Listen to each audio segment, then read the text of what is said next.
یہ بتائیں کہ آپ کو کوئی ایوارڈ وغیرہ ملے اس دوران، اس سے 2008 سے 2019 تک کن ایوارڈ سے یا کن شیلڈز وغیرہ سے آپ کو نوازا جی گیا؟ میں بالکل بہت سے ایوارڈز ملے، جو جو ان میں نمایاں میں ان کا بتا دیتا ہوں.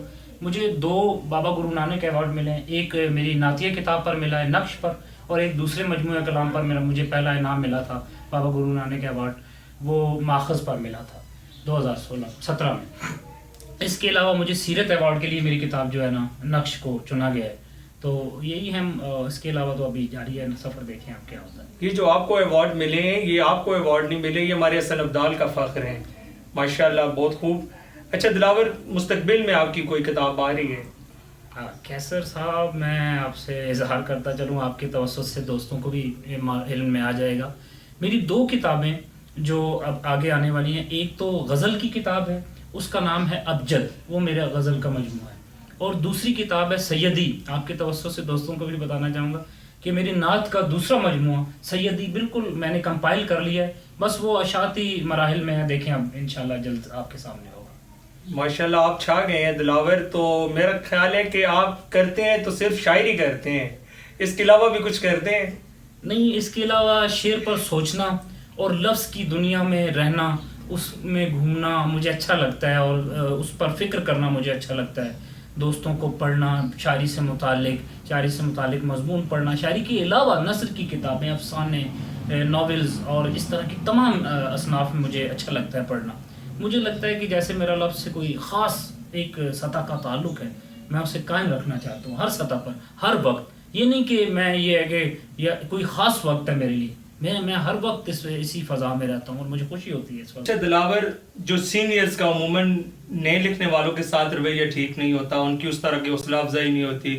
جو مسائل آج سے 10 سال پہلے آپ کو یا مجھے تھے، تو کیا یہ آپ کے پاس جو اگر ینگسٹرز آتے ہیں تو آپ کو ان کے ساتھ کیسا رویہ ہوتا ہے؟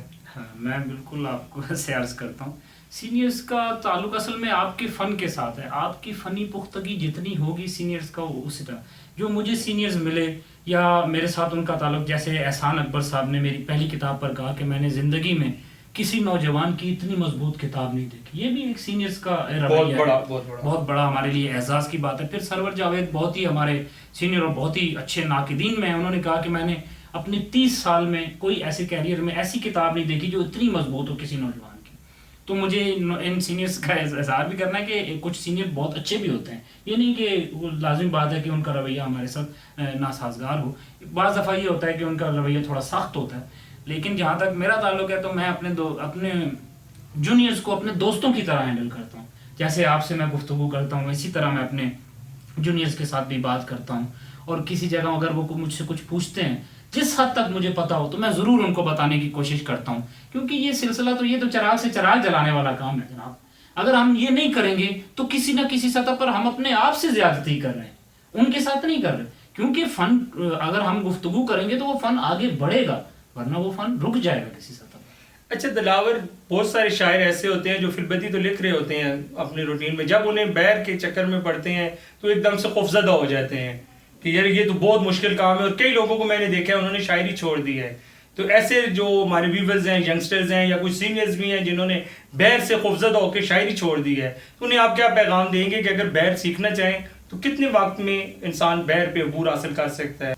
برادر مکرم، میں عرض کرتا ہوں، دراصل جو بحور کا علم ہے یا اسے کہیں معلومات ہیں وہ باہر سے آتی ہیں، لیکن اس کا علم کہیں آپ کے اندر ہی جو ہے نا پرورش پاتا ہے، نمو کرتا ہے آپ کے اندر ہی. میں آپ سے عرض کروں کہ شاید آپ کو بھی اس طرح عروج نہ آتا ہو، لیکن آپ وزن میں چیزیں کہتے ہیں.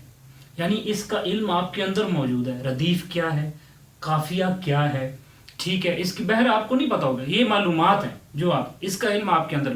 بات یہ ہے کہ لفظ سے ہی دنیا کا آغاز ہوا ہے اور لفظ پر ہی اختتام ہونا ہے. اس کو کسی خاص فریکوینسی پر جا کر تخلیق کرنا اور اس سے ایک بہترین شعر بنانا، یہ ایک بہت بڑا آرٹ ہے. لیکن میں یہ سمجھتا ہوں کہ اگر عروج نہ بھی آتا ہو تو کئی ہمارے دوست ہیں جن کو عروج نہیں آتا، بلکہ میں بھی ان میں شامل ہوں جن کو مکمل طور پر عروج نہیں آتا، لیکن یہ ہے کہ ان کو اندرونی جو جتنے بھی معاملات ہیں ان کو پتہ ہے. آپ یہ درست فرما رہے ہیں کہ کئی دوست اس سے معلومات حاصل کرنے کے ڈر سے ختم کر دیتے ہیں شاعری. یہ ایسا نہیں کرنا چاہیے. دیکھنا یہ چاہیے کہ آپ کا میلان یعنی آپ کی طبع کس طرف جا رہی ہے.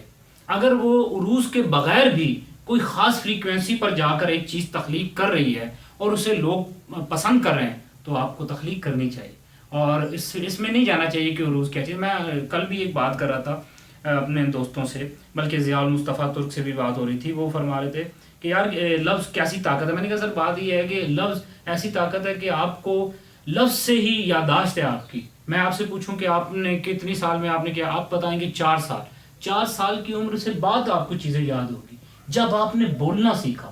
لفظ کے ساتھ آپ کی یاد کا تعلق ہے اور یاد سے آپ کی زندگی جڑی ہوئی ہے. میں اگر آپ سے کہوں برادر مکرم, اگر میں آپ کی یادداشت چھین لوں تو آپ کیسے جائیں گے اپنے گھر تک؟ آپ تو نہیں جا سکتے. بات یہ ہے کہ ہم اس فریکوینسی پہ یادداشت جڑی ہوئی ہے, اس کی سیٹنگ پر ہم گھر جاتے ہیں. اسی طرح عروج بھی ہے. عروج کی ایک خاص ترتیب ہے جس پہ آپ لفظوں کو رکھتے ہیں, وہ لوگوں کو اچھے لگتے ہیں. میں مثال آپ کو دوں کہ میوزک تو یہ بھی ہے کہ گاڑی جا رہی ہے, کتا بھونک رہا ہے فلانا, لیکن اس کو آپ میوزک نہیں سمجھتے. اسی طرح آپ ڈھولک کو اگر بے ترتیب بجائیں تو وہ میوزک نہیں ہوگا, لیکن آپ ایک خاص فریکوینسی پر جب آپ اس کو بجاتے ہیں تو وہ ایک انداز کا باعث بنتے ہیں, اس کو آپ کہتے ہیں یہ میوزک ہے. اسی طرح بہور کا بھی ہے کہ ایک خاص انداز پر جا کر آپ چیزوں کو تخلیق کریں گے, وہ لوگوں کی فریکوینسی کو زیادہ میچ کریں گے اور زیادہ متاثر کریں گے. اچھا, اس شناسر ٹی وی کے اس پلیٹ فارم سے کوئی ایسا کلام جو آپ اپنے ویورز کو سنانا چاہ رہے ہوں؟ میں بالکل پہلے تو میں شناسر ٹی وی کا انتہائی متشکر و ممنون ہوں کہ انہوں نے اس مکالمے اس گفتگو کے لیے مجھے چنا اور مجھ سے یہ مکالمہ قائم کیا. اللہ تعالیٰ آپ کو سلامت رکھے. مجھے یہ ٹی وی اس وجہ سے بھی پسند ہے کہ یہ میرے شہر میرے گاؤں کی تمام تر ایکٹیویٹیز پر کام کرتا ہے, اور مجھے کراچی میں بیٹھے ہوئے یہ پتہ چل جاتا ہے کہ آج حسن ابدال میں کیا ہوا, کیا اچھی خبر ہے, کیا بری خبر ہے. اس سے میں اپنے بہن بھائیوں سے, اپنے خاندان سے, اپنی وسیب سے جڑا رہتا ہوں, تو مجھے بہت اچھا لگتا ہے. اس کے لیے میں آپ کا بہت شکر گزار ہوں کہ آپ یہ بہت اچھا کام کر رہے ہیں, اور میں امید کرتا ہوں کہ آپ اسے جاری رکھیں گے اور مزید بہتر سے بہتر ہوگا.